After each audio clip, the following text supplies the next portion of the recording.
Something stole my bait last night.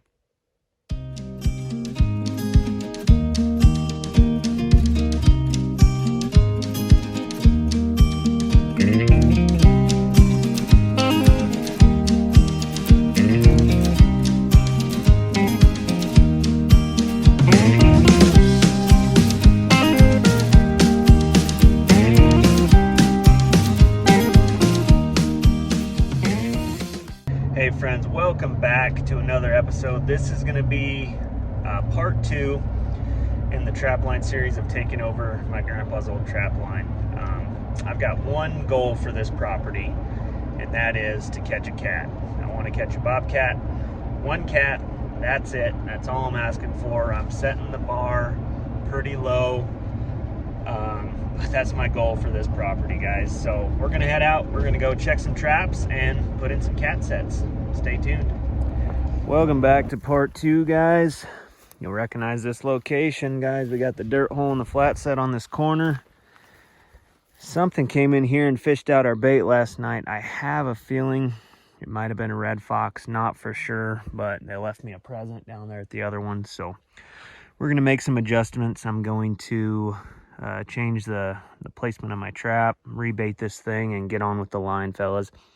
We had some freeze-thaw conditions the last night or two, so that could have been part of it, but I don't think so. I think we just missed them. Alrighty, guys. I dug up my trap. There was a ton of dirt on it that probably got blowed in. And the animal might have just missed the pan.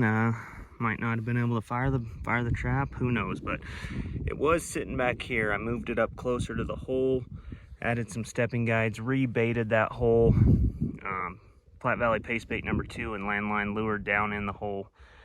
So we'll see, guys. Rebedded that trap nice in there, nice and tight, where it looks like he was standing the previous time, so maybe we'll connect. Alrighty, guys, we're just throwing in more sets. That double that I caught is straight here in front of me at the end of these tree rows here. Got a nice little 2-track coming around here with a brush pile behind me. A lot of coyote sign here, a lot of scat and tracks. Good travel way, so I'm throwing in a flat set right here. I just got a little T-bone in there. Gonna drop this piece of scat down there, put some urine on it, a little gland, little Rio Lobo on the bone. Trap is right there in the center, and I threw a couple of little implement row up here. Most farms have them. Threw a couple of skunk boxes over there as well. So just slowly getting a few more sets in the ground, guys. So stay tuned for more catches. Alrighty, guys, a little bit about this location. I'm on this long running ridge top here. This west side is covered with kind of rocky boulders and real thick brush on this east side. But we got trails coming right down the middle, and I went ahead and threw a cat set in here. It's on a drag. Got it rigged up to a little flag that's going to get pulled down if something gets caught. That way I don't have to hike clear up here every day. I can check it from the trail road down there with binoculars. Do have a homemade flag here, but it's just a simple bobcat walkthrough set. I kind of brushed it down on each side, piled up some rocks on each side of the trap. Trap pan is right there. Got some cat scratch fever and castor lure on that side. A little bit of bobcat gland on that side. I just gave them, a couple of nice places to step before the trap and after the trap. Pan is nice and inviting there. Some cat scat that we found up here. So we got sign, we got cats walking up and down this ridge. It's a phenomenal location. I think this will hit eventually, so we'll just stay tuned on this one, guys. But really nice bobcat walkthrough setup here. Just want to show you guys something. People go back and forth on flags. I don't know if the camera's gonna pick it up, but I was just up on that ridge line showing you that cat set. I'm 400 or 500 yards away, and I can see that flag up there shining. Plain as day. It's a good attractor. Alright, guys, we're back out here. Gonna go in with a bobcat cubby set. Excellent location here. right on the shelter belt of trees. We got a 2-track road coming by. Good long running barrier behind me, a nice ridge line there. Never used a CD before, but we're gonna use a CD as our flag. I kind of just went underneath this old burnout tree and making a cubby set in here, guys. Got a Bridger number 3 dogless laminated trap on a drag. Gonna go ahead and get some sort of a set constructed here, fellas. I'll check back in a second. You can see where my trap placement's gonna be. I've got a little tinsel hanging in there for added attraction, and I got a piece of fake fur wired into the ground underneath that clod of grass.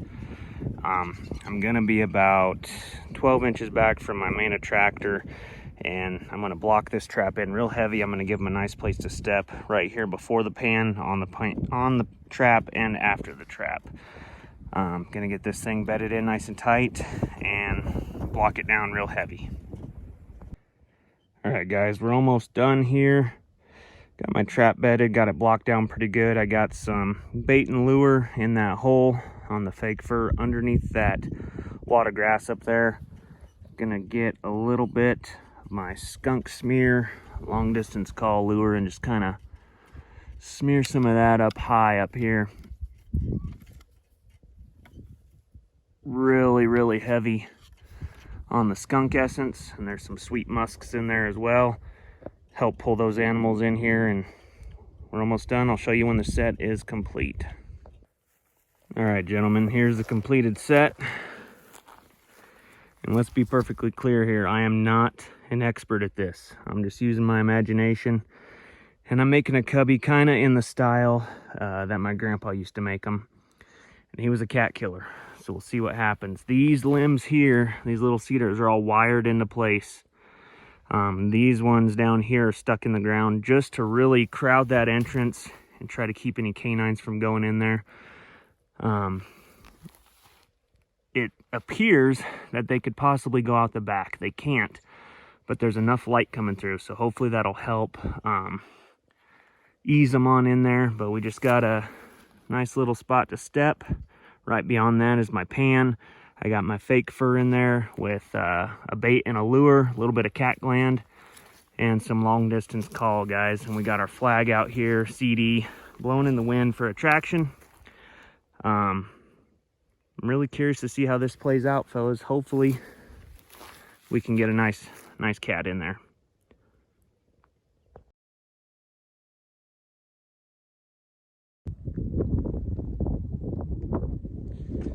Well, boys, our notification flag is missing up there on top of that ridge line. So it is super windy today. Probably just got blowed down, but we'll go up there and take a look, guys. Damn, boys, it is a hike up here, I'm telling you. And that wind's been ripping, so I'm not entirely sure we even caught anything. That flag might just be blowed down. It's starting to look good. We got a chain stretched out. We definitely caught something. Our drag didn't make it very far. It's a good sign.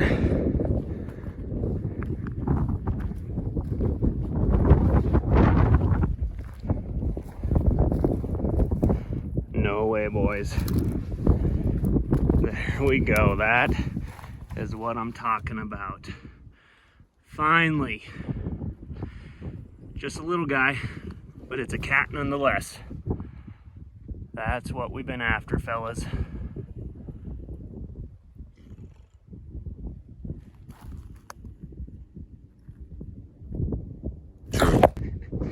Gotta love it, guys. Gotta love it. Awesome. Well, get this cat taken care of and try to reconstruct some sort of a set here. Just going back in with the same thing. Nice little walkthrough on top of this ridge. I might set up the tripod, but I'm going to let you know right now, it is windy as hell, so audio is going to be shot probably. But we'll see if we can make something happen, guys. Stay tuned. Before I get going on this set, I just want to show you this. This worked perfectly. I just got my tie wire connected to my flagging tape there. Just had it attached on this brush top. The cat was able to get away from the set, pulled that drag. He didn't go far, which honestly I'm not mad about it. Didn't have to do a tracking job, but pulled that flag down, which let me know from clear down at that trail road to come take a look up here. So that worked out perfectly. Trap's gonna go back right here where it was. Get her put in.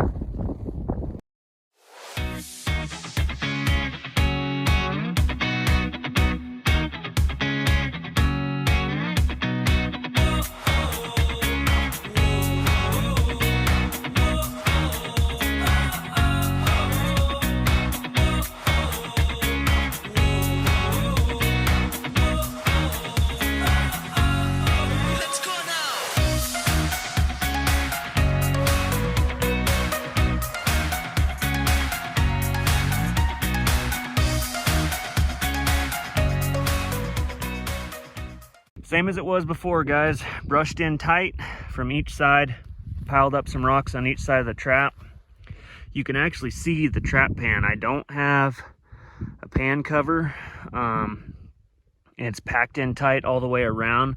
I actually spit on that pan just to get it wet and just put a dusting of dirt and sand on there. That way it doesn't blow off. And it fired the first time. Hopefully it'll fire again. I packed it in there in a way so that it should fire. There's not a lot of dirt underneath the pan, but that thing's as solid as I'm gonna get it on top of rock, basically. I did put a tiny bit more cat scratch fever there. Probably don't need it, man. There's lure still on the rock. There's caster on the rock. And my stick with cat gland on it is still there. I can still smell it. That's the set, fellas. Gonna fix our flag. Make sure it keeps blowing in the wind, and pick up our stuff and make the hike out of here. Finally struck gold, gentlemen. That's what I've been after on this property. Finally got a cat, and not a huge cat, but she's a pretty one, and I'm happy with it, so that's all that matters. Man, guys, I'm just literally on top of the world right now. Thank you so much for tagging along, guys. I'll see you on the next one.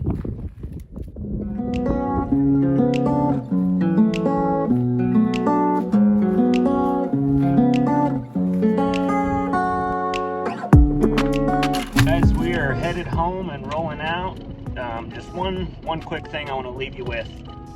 Some reflection after that catch is I caught that bobcat on 3 of my lures. I used cat scratch fever, flat water caster, and a bobcat gland lure. And something that's kind of cool is the cat glands in that lure came from the last cats that my grandpa ever trapped out here on that place. So it's just kind of neat that I could, use that resource from him on my first bobcat catch on that ground. It's just pretty cool, some of the things that come full circle like that, guys. But thank you so much for tagging along. Hope you enjoyed part 2. There'll be more to come, guys, so please like the video, subscribe to the channel for more trapping content, guys. Until next time, God bless.